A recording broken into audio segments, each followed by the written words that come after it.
Hello, everybody. Hi. Hello. Hi, Jacob. Hello. I'm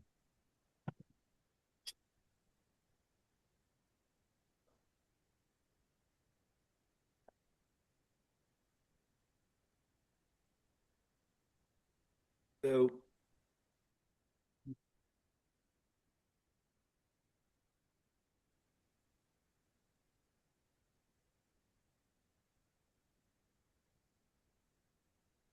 Where's Walter? Out of town? Oh, yeah, he's in New York at a wedding. Ah,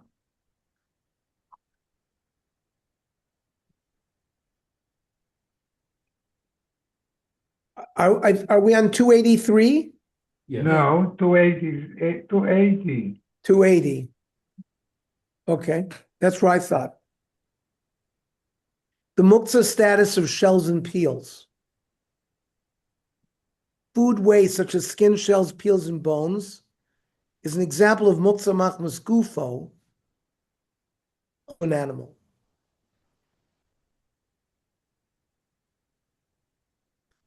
The Tanam and Amorim discuss some examples of this in Hilchos Shabbos, which concludes that even if one does not own an animal that could eat the waste, it is not muktzah if it's fit for a commonly found animal. I think we did this last think week. so too. I have the mark in Yeah. 283. I think we did this last week because we talked about. I think we're on 283, Mario. Okay, I wrote 280, that's right. Yeah, no, but I think we did this. Okay. So graf shalrei. Graf shalrei is like a bedpan, bed pot. No, what do they call chamber pot? Chamber pot. Chamber pot. Although we learned in the previous section that food waste is muktzah, we shall see in this section that Chazal permitted removing muktzah items that people find unpleasant if left in an area that people use on Shabbat. This category is known by the name of the prototypical example, a graf shalrei, a chamber pot. First appears in the Gemara Masechta Shabbos.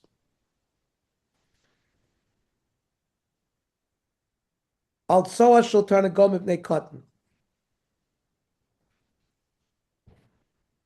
You could put a bowl on chicken dung so that a child, to cover it, so that a child won't play with it or get dirty with it. So the Gemara says, why don't you say simply, the typically dahari graf shalrei? It's no worse than a chamber pot, which you're allowed to move because it's disgusting. Chitem graf shalrei agav mana. Yeah, but there that's a pot. You're not moving the feces itself, you're moving the pot.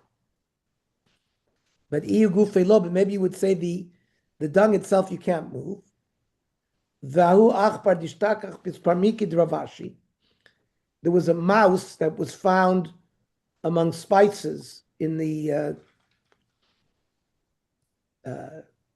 pantry. He commanded, Ravashi said, take it by its tail and remove it. So obviously, an item that is disgusting could be removed even without a kli. So the Gemara says, we're talking about ba'ashpa.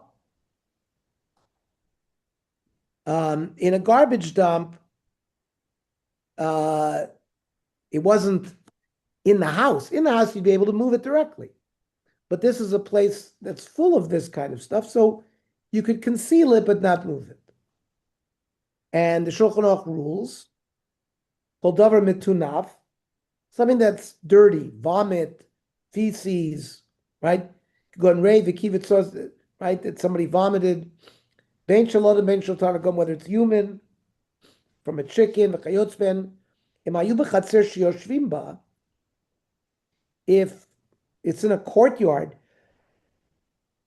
and people are sitting there, you can move it. Mutar lo tzim lashpa. You could put it into your garbage can or a garbage dump, or the beis hakiseh to the bathroom.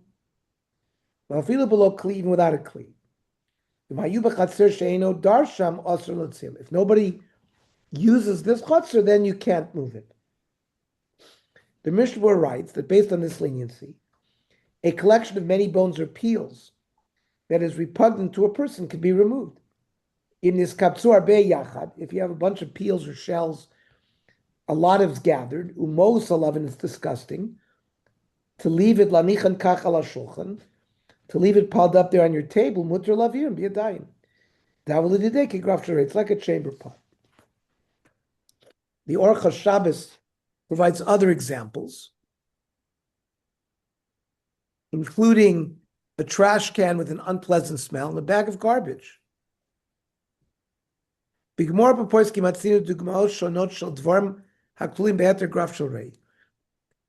and Poskim, there are a number of examples of things that fall under this rubric of a chamber pot. Kigon achbar made, like a dead mouse, soa, dung, kosos yain shenim meduchot, like old glasses of wine that have not been cleaned. Garinate marshins, date pits. Yesha kosvadim yoshev besuka.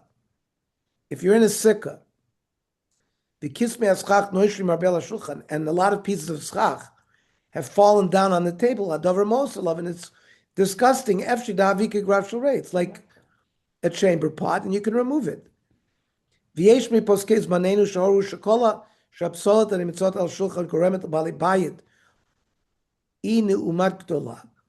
Anything that's disgusting that gathers on the table that causes the balabayit to be uncomfortable. This falls under this same leniency. Sakit nylon are garbage bags that are made out of nylon, shemunachas or plastic, shemunachas pesocha psolis, garbage. She muktzeh, the muktzeh itself is muktzeh. Excuse me, the garbage itself is muktzeh. Asr l'tatla bimkoma. So kidin basis ledavar asr. The bag becomes like a base for something that is asr. The garbage is asr. Unless it's emitting a bad odor, you could bring it to the outside garbage can.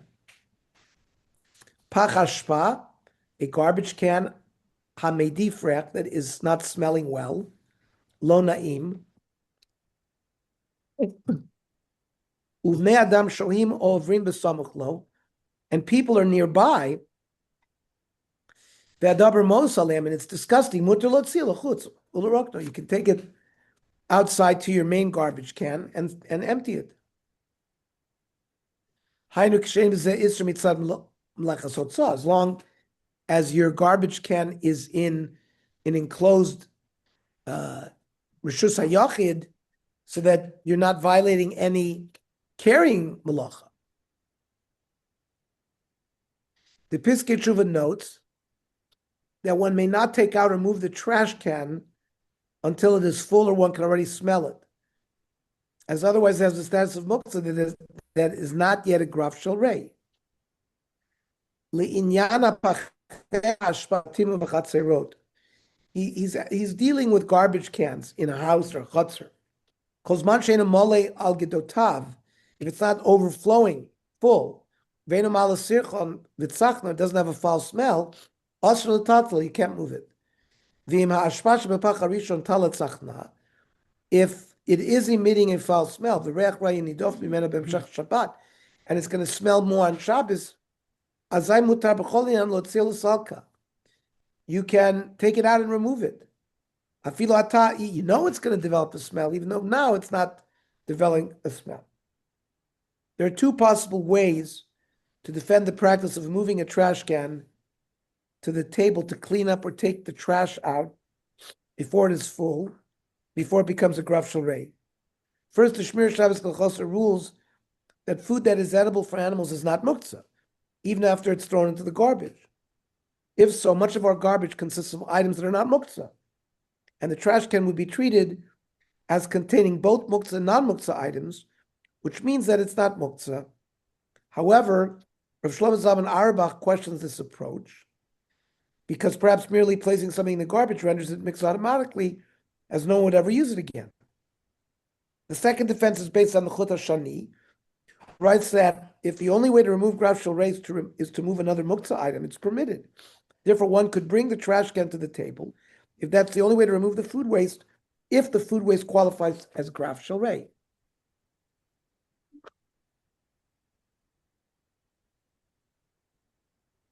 The poskim differ regarding a case where it's possible to move a graf shel reis indirectly. Rav Shlomo Zalman infers from the Shulchan Aruch that there's no need to do so. In all cases, one may remove the graf shel reis by your hand. Right? You don't have to sort of tip it over from the side or bagufo with your body. You can do it with your hand. It's a complete blanket permission to do it. The term dichui appears originally in the Gemara regarding the leniency to bring public sacrifices when the entire community is tameh. According to one view, the concept of tumah is entirely permitted, hutra. According to the second view, the halachos of tumah are only overridden, dechuya, by the public need, where it's impossible to adhere to them. But one must minimize violations whenever possible. But here it's a complete heter, says Rosh Shlomo Zalman, and you don't need to use dichui.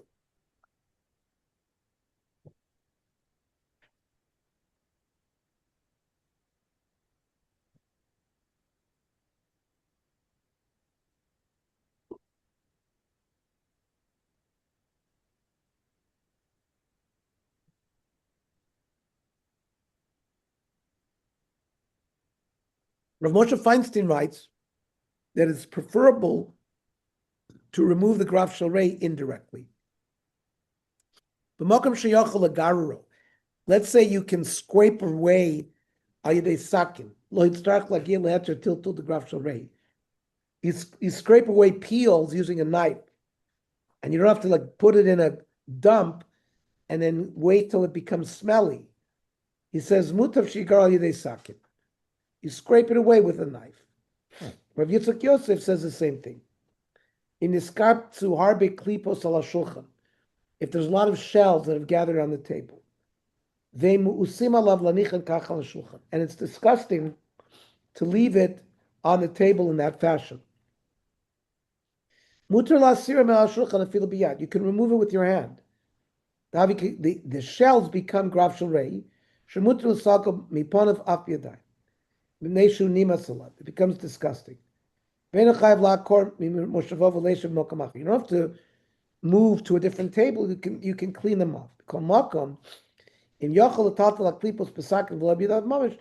Better to clean it off the table with a knife or a brush or some implement as opposed to your hand. That's preferable. What about creating a graf shel reis? The Gemara in Masechet Shabbos relates that Rav Huna, the son of Rav Yeshua, would create a situation of graf shel reis so that he could subsequently move muktzah date pits. Rav Ashi argued that this is not permitted, as although one may remove a graf shel reis if the situation arises, one may not intentionally generate such a situation. Havi Garina and Ditmari Aramais Ashar Taltalinu. They had Aramean dates, which were normally, and you have pits of these dates, which are normally fed to animals.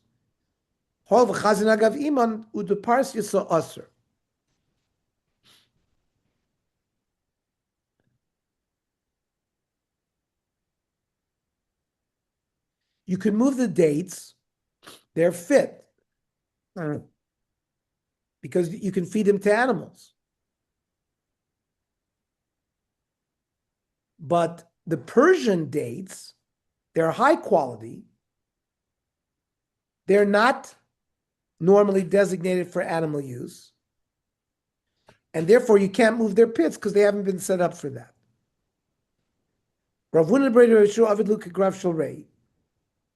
He collected all of these date pits, put them in a pile, so that they would become like a graf shel reis. And then he'd be permitted to remove it. You can't create one of these sort of chamber pots. The Gemara didn't offer any response for Rav Ashi.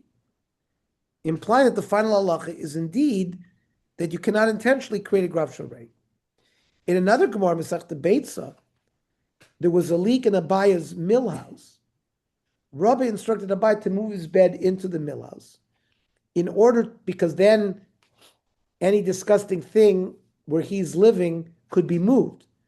He told him move his bed there in order to permit removing the leaking water, which would be classified as a graf shalrei, which could otherwise have caused damage.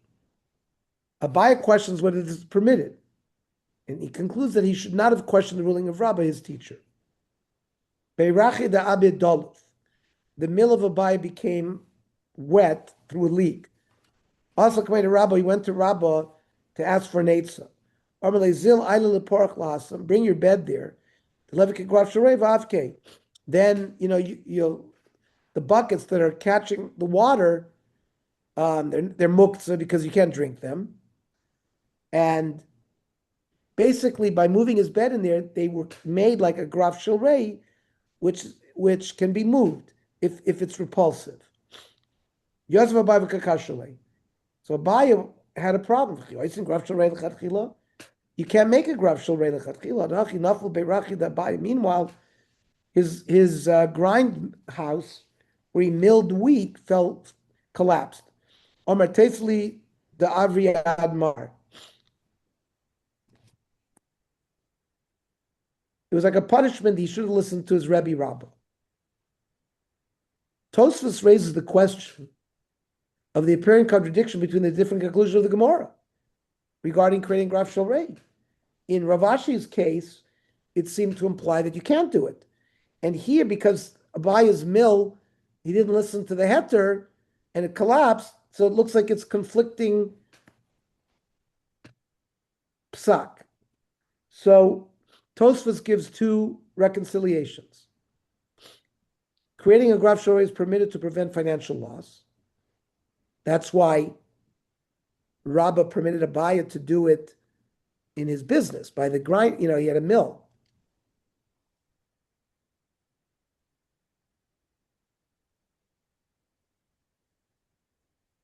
Two, although one may not create a graf shalrei, one may move to a place where there already is a graf shalrei there in order to allow moving it.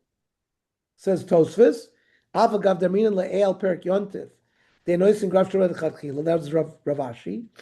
Svir le'lerabba dehachashari. Hereby the mill was permitted mishum pseida the beirachi, the financial loss. Oh mishum delo mikra l'chatchila kol kachacha. This, by moving his bed there, it's not like he created the graf shalrei. It was there. Kiven shayu hagshoming farm is lofim b'bayis enkel kach l'chatchila. The rain was coming in already. It's not like you created it.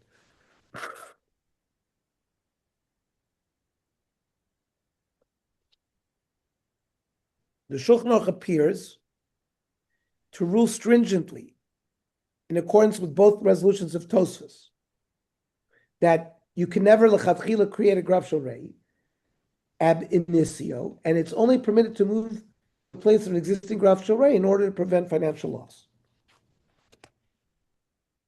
Says the Shulchan Aruch, enois in graf shalrei lechatchila, you can't create this kind of chamber pot situation. You can't sort of pile things up in order they will become repulsive, then you'll be able to remove it. Now, im ovar vaso, you went against the halacha, and you did it anyways. But the evet mutter, so you can take it out. Also, b'mokam deikap seder, where there's financial loss, mutter lahachnis mitoso, it's a graf shalrei. You can move your bed into a place that has a disgusting thing, so you'll be able to remove the disgusting thing. The Hilchos Shabbos writes that eating and leaving weight. Let's look at footnote 40. Piskei Teshuvos, who writes that based on this principle, one who has a leak or water dripping from an air conditioner that is causing damage to one's property or a foul smell may choose to remain there for some time in that room, thereby allowing a bucket or the like underneath the leak, despite the fact that he must render the bucket mukzeh in the process as a receptacle to the dirty water. But then, eventually, you can remove the bucket because it's a graf shalrei.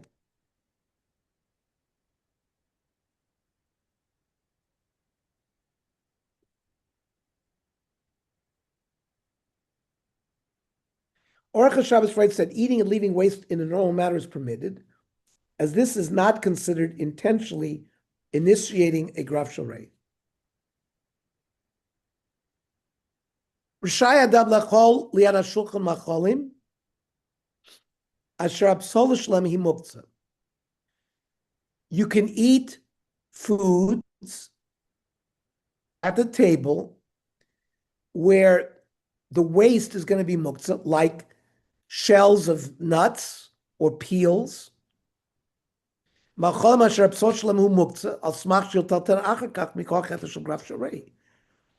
to remove the peels and the shells because of the heter of graf sharei, and we don't say that that's creating lechatchila a graf sharei by eating food at your table, right? It's not considered that you created a graf sharei. It's considered that you ate. You're not having kavana to make a graf sharei. It's a davar shein miskave. Maybe heter shel graf sharei, and it happens to create a graf sharei. So that's an important din. And there's a nice chart here of all the various, right, food and svarim, vessels used to hold food, kli shemlach leheter, kli shemlach leisr, muktzeh machmas gufo, muktzeh machmas chisor and kiss. You see that's the most severe. And the various socks and who gives them. Let's have a machshava thought. Rav Ben Zion Mutsafi, a well-known contemporary Sephardic posek and Rosh Hashiva in Israel, writes that one should make sure to utilize every moment of Shabbos properly, since each minute of Shabbos is far more valuable than the equivalent amount of time during the week. Be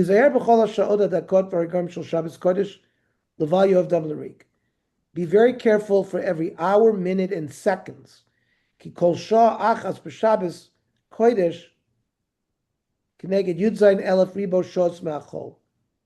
Every single hour on Shabbos is equivalent to 170 million hours during the week. This calculation is attributed to Rav Chaim Vital. Do not know how they got that number. The Ben Ish Chai already mentions a similar idea, specifically with respect to the Torah studied on Shabbat.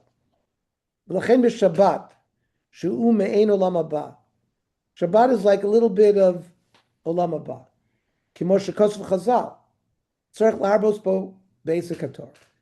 What are we going to do in Olam Haba? We're going to study Torah. So he says we should study Torah on Shabbos as well. We will be more successful in understanding. The Kabbalists, the effects of Torah study on Shabbos is greater, 1,000 times greater than what you do during the weekday. The Kaf HaChaim, another Sephardic posek, writes that Shabbos is an auspicious time for study, specifically all the deeper aspects of Torah. You shall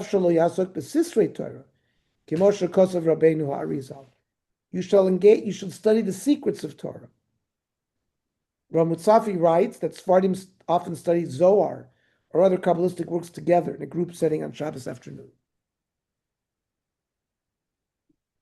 Even the many people who do not study Kabbalah or Chassidut regularly can abide by the Kaf HaChaim's recommendation instead of using Shabbat only for the study of the more detail-oriented Torah subjects, we might dedicate time to probing and appreciating the deeper and more fundamental tenets of Judaism. This will strengthen our faith in Hashem and our joy in serving Him in a meaningful way. Shabbat only comes once a week. Let us make sure to make the most of every moment. Okay? Let's continue. Halachos of Mukzeh number 3, page 305.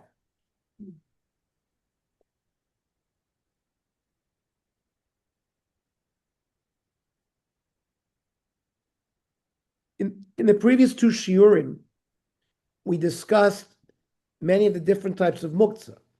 We saw that the halachas of when and how they may be moved differ for different categories of muktzah.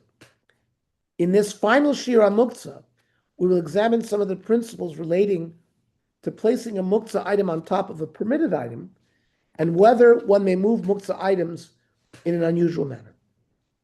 So, serving as a base for a muktzah object. Let us begin by discussing the case of basis Ledavar Haassur, a base for a forbidden item. This term refers to a non-muktzah item that serves as a base for a muktzah item that is placed upon it or inside it. Examples of this include a table with money resting on it, right? Money is muktzah machmas gufo, and it's resting on a table, which is not muktzah. Or a backpack with a computer inside, right? The computer is a muktzah machmas chisoron kiss, and it's now being contained in the backpack. It's also kli shelach l'isser, the computer. So what is the status of this non-muktzah base, right? This phone, which is a kli shelach l'isser, it might be a muktzah machmas chisoron kiss, and it's on a table on Shabbos. Is one permitted to move it, in this case? Maybe you can't move the table anymore. Or does it take on the same status as the muktzah item on top? As we will see, although the base item itself is not intrinsically muktzah, its status is determined by its functioning as a base for the muktzah. Moreover, this status may be retained even if the base ceases to function as a base. The Mishnah Masechta Shabbos addresses a case in which one places a stone, which is a muktzah machmas gufo, on top of a barrel, which is not otherwise muktzah. The Mishnah states that one may tilt the barrel so that the stone falls off in a manner that will not damage any property, and then you can move the barrel. However, the Gemara limits this ruling to a case in which one inadvertently left the stone on top of the barrel before Shabbos. If one placed the stone there intentionally, then the barrel becomes a basis Ledavar Haassur, such that one may not move it at all. Because one purposely used it to support the stone, it itself assumes muktzah status like the stone. Mishnah. Ha'evan shalpiach lavis. You have a stone on top of a barrel. Mata al tzida. You tip the barrel on its side, vihi nofelas, and the stone falls.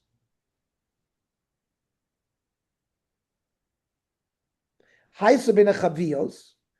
Let's say the barrel is not on its own, but it's among other barrels. Magbia umatal tzida v'nefelas, because you may not be able to tilt it with the barrel, so you can lift it and move it away from the other barrels, and then you tilt it. This permission to move the barrel or to tilt it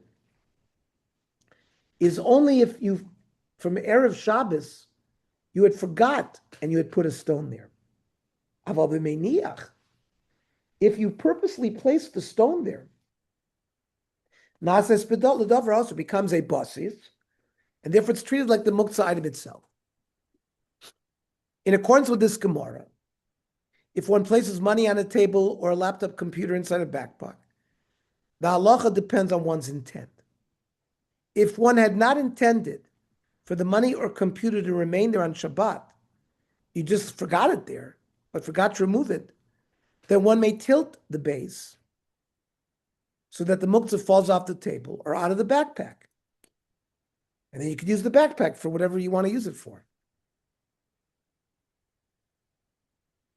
But if one placed them there intentionally, then the table or backpack also becomes muktzah. Now, there's not much nafkamina with a table, because you can't move the table anyways, a heavy table. I guess if it's a lightweight, movable table, then yes.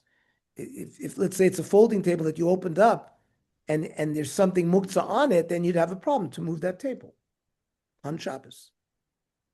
However, as we will see in the next few subsections, there are a number of conditions that must be fulfilled for the supporting item to become forbidden as a base. So, as stated in the Gemara, an item is rendered a base for muktzeh only if a person consciously placed muktzeh upon it with the intent that it should remain there. How long must the person want the item to remain in order for it to have the status of a base?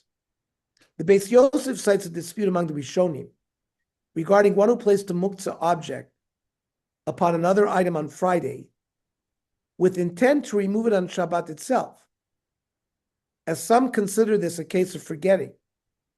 Some consider a case of intentional placement.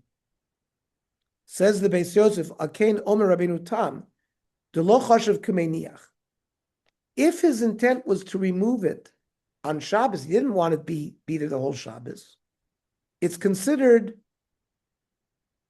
that he was not meiniach it. Kivan shadatu litlo b'Shabbos. Mashma b'adei midivrei Rashi.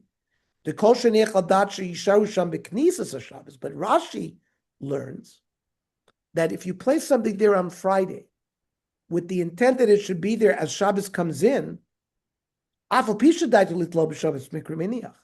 Even though your thought might have been to remove it tomorrow morning, Shabbos morning, it's considered a meiniach. So Rashi is much more machmir here than Rabbeinu Tam. The Shulchan Aruch and Rabbeinu Tam is Rashi's grandson. Rashi had two grandsons, the Rashbam and Rabbeinu Tam. Rashi had no sons, only daughters. But his daughters produced great Talmidei Chachamim in the next generation. The Rashbam has a major comment. If you look in the Mikros Gedolos, the Rashbam is known for his Pshuto Shel Mikra, that he rather than use Rashi, 90% of Rashi in the Torah, he'll quote a Chazal, he quotes a Medrash. The Rashbam always learns Pshuto Shel Mikra, as in a little bit different than his and we know that he studied with his grandfather, Rashi. Rabbeinu Tam was younger than the Rashbam. But of course, Rabbeinu Tam is one of the major Tosafot. The Rashbam also appears in some Tosfos. The Rashbam also appears when Rashi passes away in some of the Gemaras. Also, Kan Meis Rashi. It's very, those of us in Daf Yomi, it's Perek Hay of a certain Masechta, it says Kan Niftar Rashi. And then the Rashbam will take over. But there's a tremendous difference. Rashi would give you his commentary on the Gemara in a couple of words. The Rashbam is much more wordy. Well, so anyways, here we have a machlokes between Rabbeinu Tam and his grandfather Rashi. Which it's not the only time that they have a machlokes. The Shulchan Aruch rules in accordance with Rashi that placement of a muktzeh item with intent for it to remain there, even only when Shabbos begins, as long as you want it there, once Ben Hashmashas comes in, that already makes it a basis Ledavar Haassur. But the Shulchan Aruch mentions the opinion of Rabbeinu Tam as a Yesh Omrim. Shochach Even al pi chavis. You forgot and you left a stone on a barrel. If you plan to put it there, al dachi shausham b'knisas Shabbos, you want it there at least until the beginning of Shabbos. So now you cannot move that barrel to get rid of the stone. Yesh Omrim, and we know who that is. That's the Rabbeinu Tam. As long as he wanted to remove it at some point on Shabbos, you can move it on Shabbos. And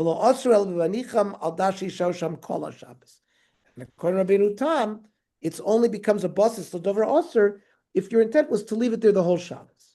Okay. According to the conventions often used in determining the opinion of the Shulchan Aruch,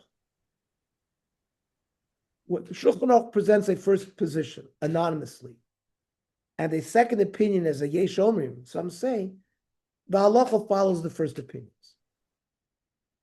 The Menuchas Sava thus concludes that if one planned to have the muktzeh item removed during Shabbos, through a Gentile, the base is still muktzah, except in case of need, in which you can. Any the sound, What was that? your sound your sound is going away. You're probably, Oh, can you hear me now? Yeah. Okay. Says the Menucha Sava.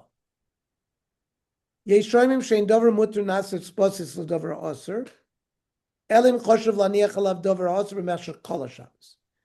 The opinion of the Yeshomim Rabbeinu Tam was that it doesn't become a basis unless you wanted it to leave there all of Shabbos. If your plan was to remove it on Shabbos, ein dover mutter naser sposis, the dover aser doesn't become a basis. Therefore, mutter l'tatlo b'derech shenivar. However, yesh cholkin, which was Rashi, the servant shafilu ma'aya b'daitu l'nech davar asur al gabi davar amuter lemiktas yom Shabbos. Even only for part of the Shabbos, nasa davar amuter, basis davar asur. The base becomes prohibited, and then v'halacha kamosa, and that's how the halacha is paskin. Mikol mokom b'mokom tzarach gadol efshel lismach chodas hamakir. In a great need, you can rely on the lenient opinion.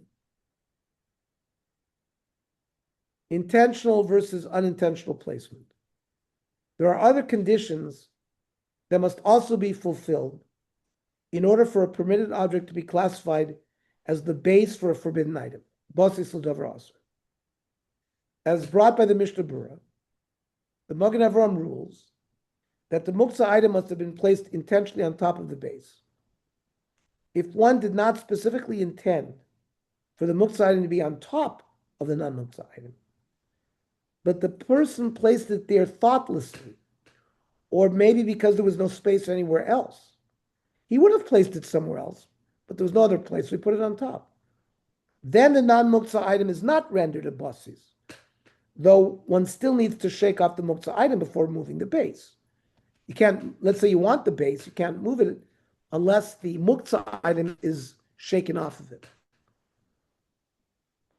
Mishnah Berurah, Das Isharu, B'nei Bikar Din Bossis may seek whatever the Magen Avraham concluded the lo mikri bossis eli im kein niach alav davar muktzah b'shvil sheyisashev alav b'tov, that it's securely on the top. Avamasha b'nichim b'derech hakroi. You just stick it on the side, like you put in a closet, because there's not room. At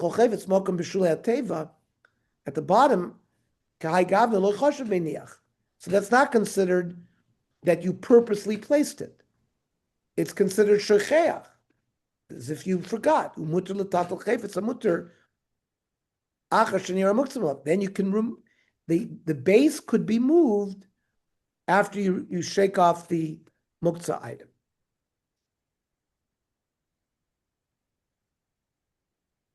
The Piskei Teshuvos offers a few practical examples of cases of non-intentional placement, such as placing muktzah items in a drawer on top of non-muktzah items, simply because that is where there's room for them. Hametzius bezeh nefutza biyoter. He says it's very common. Kigon. Magira sheyesh bo nieros. You have a drawer, and it has papers. The chafetzim shel heter. These are permitted items. Now, let's say you're on your desk, and there's something, right? V'niach davar muktzah shelo b'kavana l'niach aleim. On Friday, you would put, let's say, a stapler or your iPhone on top, in your drawer on top of these papers, which is a davar muktzah. And you did it without kavana. It was on your desktop and you just moved it there. You could have moved it in any drawer. You didn't think maybe I would need those papers. You didn't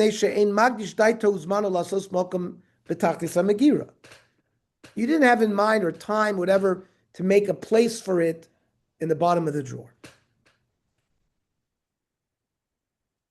So there he wants to say the permitted item does not become a boss. It's Ledavar Haassur. You can shake it off and then take the item from below.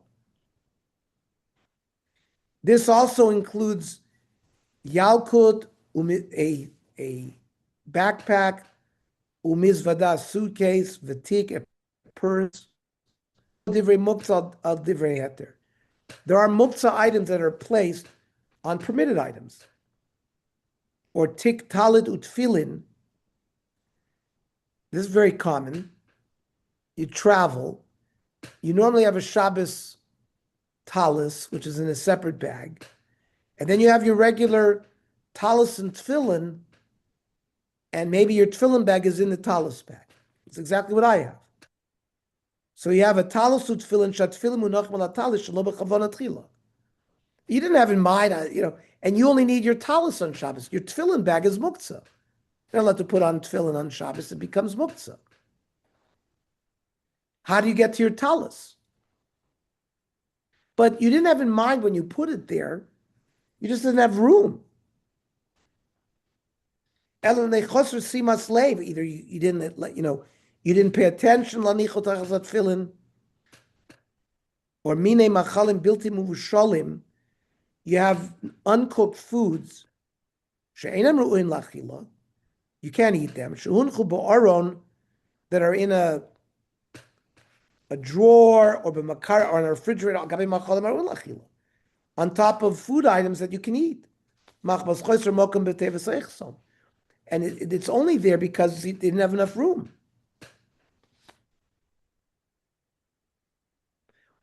What is the halach in the case in which one did intend for the muktzah item to be placed on top of the base, but the muktzah object is then removed on Shabbos? This is different than the case mentioned above, in which one intended to remove the muktzah item on Shabbos. In this case, one did not specifically intend for this to occur, but it happened anyways. Based on the sources above, the fine Gemara, it seems that the item retains the status of a base throughout the Shabbos. This corresponds to the general mitzvah of muktzah, according to which the status of muktzah for the entire Shabbos is determined by its state during twilight, during Bein HaShmoshes. Koifin es asal lifnei ha'efroichim shiyalu v'yordu. Now, you place a overturned basket in front of little chicks so they can climb up and climb over it. The problem is, by doing that, you can't use the kli anymore. The chicks are muktzah, and the basis becomes a muktzah. But Rav Yosef held ksavar muter l'tatla. Atanya asr l'tatla. Another brayso says you can't. That's ba'oid nolav, when the chicks are on it. But when the chicks are not on it, you can move it. Another brayso says even when the chicks are not on it, you can't move the basket. Oh, here comes an important rule. If you had overturned the basket and the chicks were on top of the basket during Bein HaShmoshes, then it's as if it was there the whole Shabbos, you can't move it. We have a principle. Migud is katsoy lebein hashmosros, is katsoy lekula yom. Because it was designated for use for Bein HaShmoshes, is considered is katsoy. It's considered designated and set aside for the entire Shabbos. According to the Gemara, Rav Yosef holds that although one may not cause a vessel to become muktzah on Shabbos, a basket used for chicks to climb on does not remain muktzah after they are no longer using it, unless it was muktzah during Bein HaShmoshes. In that case, the item status is determined as muktzah for the entire Shabbos. Commenting on the Shulchan Aruch's ruling regarding a muktzah item placed upon another item before Shabbos, the Ramah rules in accordance with this Gemara. Thus, even if the muktzah item falls off or is removed from its base on Shabbos, the basis remains forbidden to move if it was muktzah when Shabbos began. Az afilu natal yisr misham, even the yisr is no longer there. Asr l'tatlo hakli, you can't move that kli anymore. The ma'achar shenasa bosses davar also makes the Shabbos asur kol Shabbos kula. For this reason, if one lights candles on a table or a tray, the table or tray upon which they were placed remains forbidden to move even after the candles are extinguished. I'm going to stop here today.